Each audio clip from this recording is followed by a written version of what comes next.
अस्सलाम वालेकुम, welcome to my YouTube channel cooking tasty recipes. आज मैं अपने किचन में बनाने जा रही हूँ निहायत ही मज़ेदार सी आलू की कतलियाँ, जिनकी रेसिपी मैं आपके साथ शेयर करूँगी। तो इनको बनाना निहायत ही आसान है। तो चलते हैं अपनी रेसिपी की तरफ। चैनल को सब्सक्राइब करो, लाइक करो और शेयर करो, कमेंट करो। तो सबसे पहले हम अपने बर्तन में ले लेंगे हस्बे ज़रूरत ऑयल है हमारे पास। यहाँ पर ऑयल मैं हाफ़ कप ले रही हूँ। जैसे ही मेरा ऑयल गर्म होगा, इसके अंदर मैं डालूँगी एक अदद लार्ज साइज़ की प्याज थी, जिसको मैंने कुछ इस तरीके से कट कर लिया था।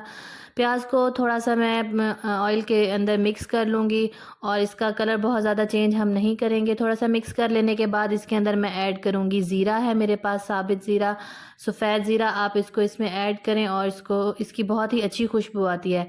इसको 10 से 15 मिनट इसके साथ कुक कर लेने के बाद इसके अंदर मैं ऐड करूँगी टमाटर। यहाँ पर मैंने प्याज़ों का कलर ख़ुद चेंज नहीं किया, क्योंकि इनका कलर मैं यही रखूँगी। तो टमाटर को इसमें डाल लेने के बाद मैं इसको कवर कर लूँगी 4 से 5 मिनट के लिए, ताकि टमाटर मेरे सॉफ़्ट हो जाएँ।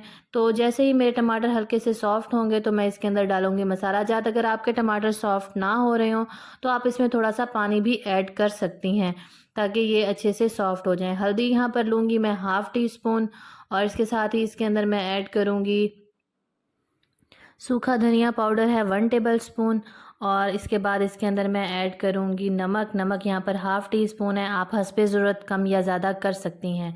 तो इसके बाद हम इसके अंदर ऐड करेंगे सुरख मिर्च है मेरे पास 1 टेबलस्पून। इसको भी आप अपनी रिक्वायरमेंट के मुताबिक कम या ज़्यादा कर सकती हैं।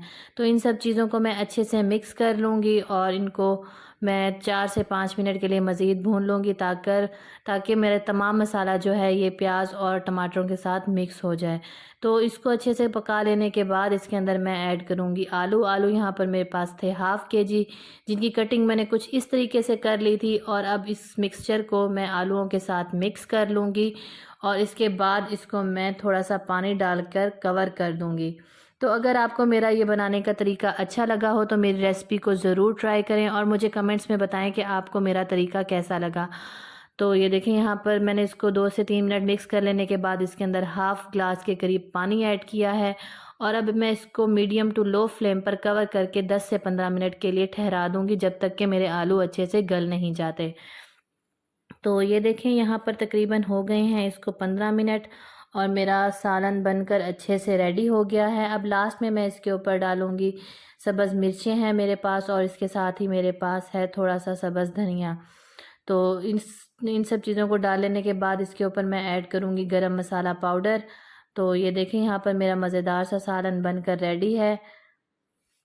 इन सब चीज़ों को मैं अच्छे से चम्मच चलाकर मिक्स कर लूँगी, और यहाँ पर मेरे आलू भी अच्छे से गल चुके थे। तो इसके बाद मैं इसको कर लूँगी डिश आउट। तो इसके साथ ही मुझे इजाज़त दें। अल्लाह हाफ़िज़।